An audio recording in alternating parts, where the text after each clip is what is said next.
Hi മക്കളെ, current ഇലക്ട്രിസിറ്റിയിൽ നിന്ന് 2 മാർക്കിന്റെ ചോദ്യം ഏറ്റവും ചുരുങ്ങിയ സമയത്തിനകത്ത് നമ്മൾ ക്രാക്ക് ചെയ്യാൻ പോവാണ്. ചോദ്യം മുകളിലുണ്ട്, എല്ലാവരും ഒന്ന് ചോദ്യം വായിക്കുക.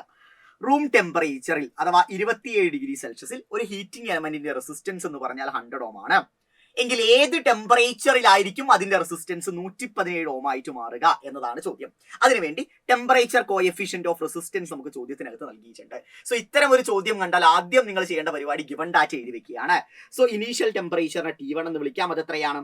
അത് 27 ഡിഗ്രി സെൽഷ്യസ് ആണ്. ഇനീഷ്യൽ റെസിസ്റ്റൻസിന് R0 എന്ന് വിളിക്കാം. അത് 100 ഓം ആണ്. ഫൈനൽ റെസിസ്റ്റൻസിന് RT എന്ന് വിളിക്കാം. അത് 117 ഓം ആണ്. ടെമ്പറേച്ചർ കോഎഫിഷ്യന്റ് ഓഫ് റെസിസ്റ്റൻസിന് ആൽഫ എന്ന് വിളിക്കാം. That is 1.7 into 10⁻⁻⁴ degree Celsius ⁻⁻1 ആണ്. നമുക്ക് ഇവിടെ കണ്ടുപിടിക്കേണ്ടത് ഫൈനൽ ടെമ്പറേച്ചർ അഥവാ T2 ആണ്. ഇവ തമ്മിൽ കണക്ട് ചെയ്യുന്ന ഇക്വേഷൻ നമ്മൾ ഓൾറെഡി പഠിച്ചിട്ടുണ്ട് മക്കളെ, നിങ്ങൾക്ക് ഓർമ്മയുണ്ടെന്ന് വിശ്വസിക്കുന്നു. RT = R0 into 1 + α into T2 - T1. ഇതാണ് നമ്മുടെ ഫോർമുല എന്ന് പറയുന്നത്. ഇതിനകത്ത് പാരാമീറ്റർ സബ്സ്റ്റിറ്റ്യൂട്ട് ചെയ്യാം. RTക്ക് പകരം 117. സോ 117 = 100 into 1 + ആൽഫയ്ക്ക് പകരം 1.7 into 10⁻⁻⁴. T2 ആണ് കണ്ടുപിടിക്കേണ്ടത്.